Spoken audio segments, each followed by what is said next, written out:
Hi, my name's Keith Cooper in Northlight Images. Now, the other day somebody asked me what was the simplest thing they could do to keep their printer in good condition. Well, I'm going to talk about the humble nozzle check. This is something that people forget. They may do once when they test things, when they first test the printer, but they never really think of it much more for that.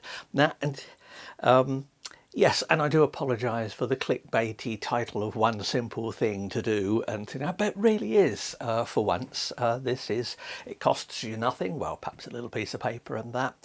I'm going to go through what is the nozzle check on inkjet printers, different types of inkjet printers, why it's important, how often should you do it, and what should you do if you get a problem with the nozzle check.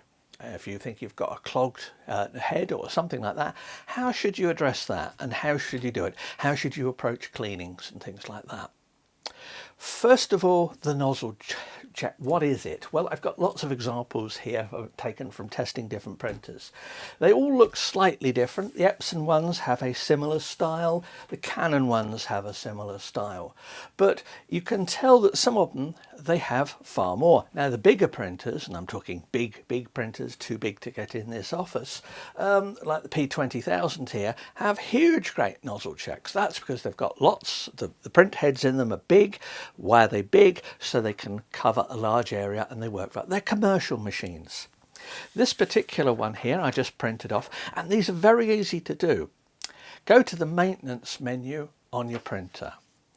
If you've got a very basic, I'm looking at medium to good printers here. If you've got a very basic printer, you may not have that interface. You may need to do it from software, from the driver on your computer or something like that. But process here. This is on plain A4 paper. I happen to have some in this printer here. This is a P5000. I go to the maintenance menu. I find the nozzle check. Now, this particular one allows you to do a paperless nozzle check, which it tests internally. But this is the classic nozzle check. And I just say, print it. Whirs, clicks, all the things printers do. And out comes the nozzle check. Now, I look at this, and the first thing, what's it doing? Well, it is firing every single one of the inkjet nozzles, and it's printing little lines, little dashed, little short lines with each nozzle. So this particular pattern, and it goes the same whether it's one of the big Canon ones here, I say, or other, that's an ET 8550 is a version of it. It goes the same on all of them. All it's doing is firing every single nozzle just to see whether it works or not. Now, you look at this and you look for breaks in the pattern, and it's as simple as that. It's testing the ink flow. I'll come back to what to do if there are a problem with your nozzle check, because there are various things you can do, and there are a few things you definitely should not do unless you have shares in an ink company and lots of spare ink, because there are some things you can do which do nothing but waste ink, which is you probably don't want to do. It's that easy, and here it is. It shows any missing nozzles. Now, this one is fine. There are no missing nozzles. You may get a gap in it. You may see one of the things, look, occasionally you may see one of the lines is a bit fuzzy. Now, that's typically caused by a very small, almost blockage of a nozzle. As the droplet of ink comes out of the head, it's deflected in some way, so it breaks up and spreads. A clean will sort that normally. It's not a permanent problem. What you're looking for is typically breaks or completely missing ink channels. Now, as I said, I'll come back to what to do about these things in a bit. What it does, it exercises the print system. Now, depending on the printer you've got, it may give additional information as well. This one here tells me the version of the firmware that's inside the printer. It is worthwhile updating your printer firmware. Unfortunately, what the firmware updates is rarely ever specified. But in general, certainly with a newer printer, and even with an old one like this, and this dates from 2016, I believe, I will still update firmware for it if there's an update. It's based on service data. It just generally improves the reliability. Gives you the serial number of the printer, Worth noting, by the way, if you need it for your insurance or something like that, although it's usually positioned on a sticker somewhere on the printer, but it's there, and it gives the date. Now, some, such as the 8550 here, will tell you how many pages have been printed. That's useful. Let's say you're buying a second-hand printer. Now, buying second-hand printers, always be very wary of them. I treat it the same way as buying a second-hand car. Always, yeah, don't disbelieve what people tell you about it, but try and take some steps to verify it. Most printers have ways of giving you statistics about them. Some will include it, like the 8550 here. It tells you how many prints have been done. This one tells you how many borderless prints have been done. Why is that interesting?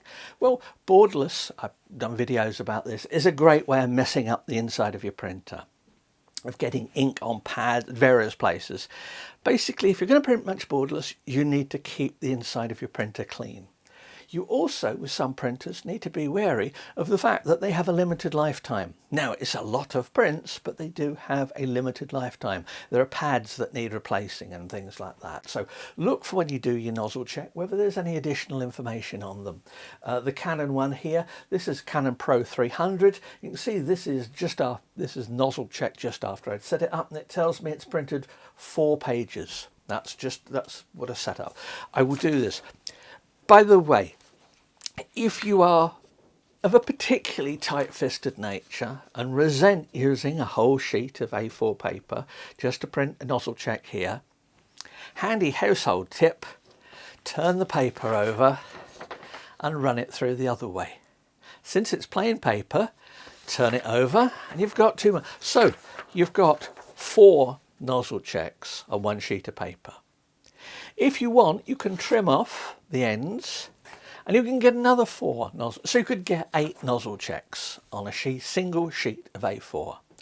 Now, if that is still wasting ink and paper, I'm going to suggest to you that perhaps having a printer, rethink what it is you're using it for and rethink your priorities about costs and things like that. This is essential maintenance for printers. You maintain things. I know some people say, I shouldn't need to do this. Well, I don't care whether you should need to do it or not. It's something that will improve the life of your printer. Now, all printers are different. I've got loads of different models here that I've tested in different ways, some probably more reliable than others. I'm not allowed to live in a printer warehouse, so I do not have vast great racks of printers whirring away all the while, just testing their longevity. That is something you're going to have to look into. But, as I say, it exercises the system. Now, here's the one. How often should you do this? How often should you turn on your printer? How often should you leave it? In general, the higher quality the printer, the more often you should consider using it. So this P5000 that I've got here, I have a diary reminder that pops up every week and says, use this printer. All I need is switch it on, press them in, I can produce this. And as I said, if I'm feeling particularly tight-fisted, I can put the paper back in and I can print the same thing again. It has a date on it, so I'm not going to get confused. That's a simple way of doing it. A printer like a P700, P900, I would like to do at least every 2 to 3 weeks. Similarly with the Canon printers, Canon Pro 1000, I'd like to do that every couple of weeks or so just to keep it exercised, but do have a look into any reports of these printers, whether some of them use more ink. I can't give a complete sort of, yes, you must do this every so often, and if you don't do it, it causes problems. What you're doing, you are doing preventive maintenance by just running this, just to try and keep the printer exercised.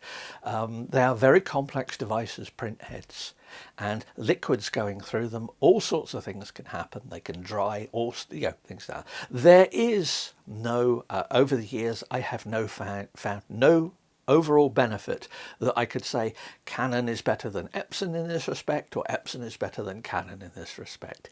It depends. Everything is different. You will find people on forums who go, no, don't ever buy such and such. I bought one of those in 2003 and it failed within 3 weeks. Therefore, I've never ever bought that brand again. Well, if that makes you happy, once again, look at things a bit more widely and see whether it really is, because things have changed, technology has changed. By all means, remember when something goes wrong, but don't hold it against them forever. These are not universal. I have had good printers and bad printers from every single manufacturer. They are technical devices. They have issues sometimes. You can be lucky, you can be unlucky.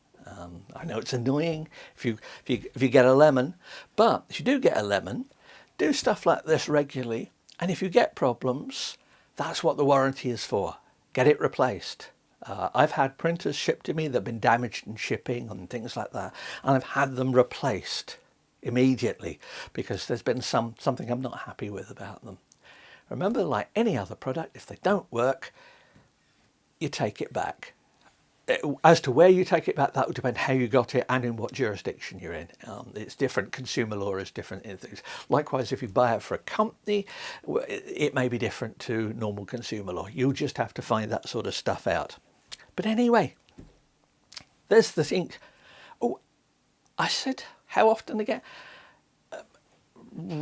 Printers, the most I want to leave printers without doing this is monthly.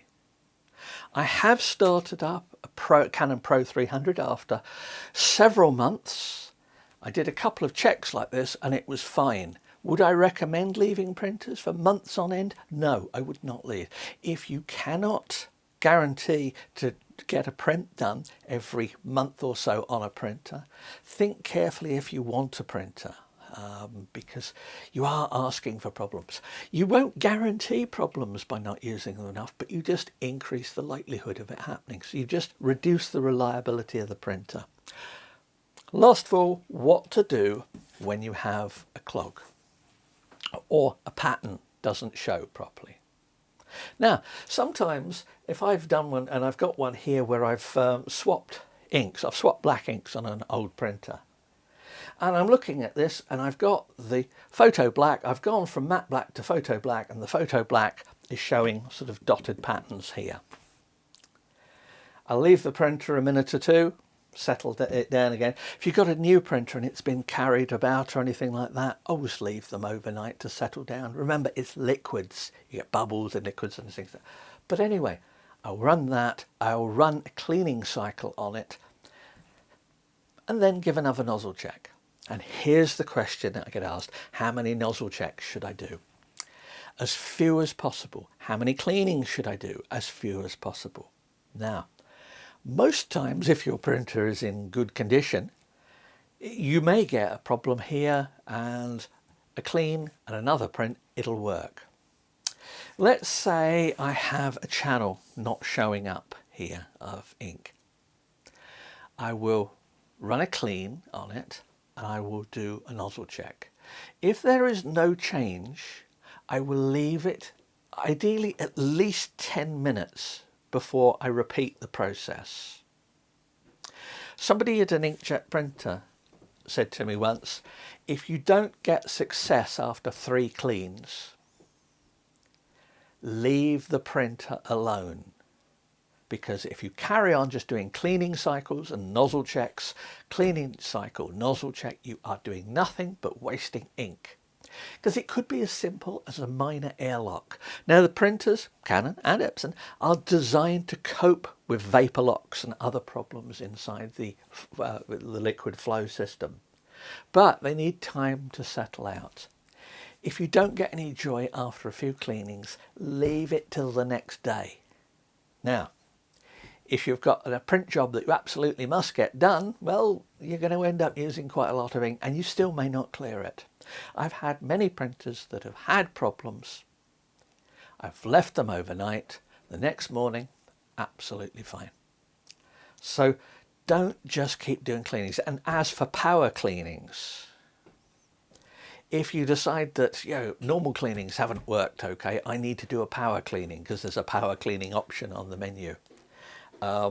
Power cleanings are very, very rarely needed, and they do nothing but use up ink. Oh, and if you're going to do lots and lots of these cleanings, you are really going to use up ink at a fair old rate. So just don't do it. I know it's very difficult not to think, oh, well, if I do another quick clean, maybe it'll get better. Leave it alone. That's the So I was told this years ago, and it's probably saved me loads of ink and pulling of hair out, because it really doesn't. There's a certain point when nothing more is going to happen. Anyway, that is the humble nozzle check. It's really useful. Don't forget about it. Your printer does it. Do it. Just do it regularly. If at the end of the year you've done it every 2 weeks and every single one has been perfect, pat yourself on the back. You've got a good printer. You've been lucky. Don't forget to do that. Very simple. Anyway, any questions you've got, please do let me know. It was somebody's question about nozzle checks that gave me the idea and reminded me of how many people forget to do it. So there you have it. Thanks for watching, and bye.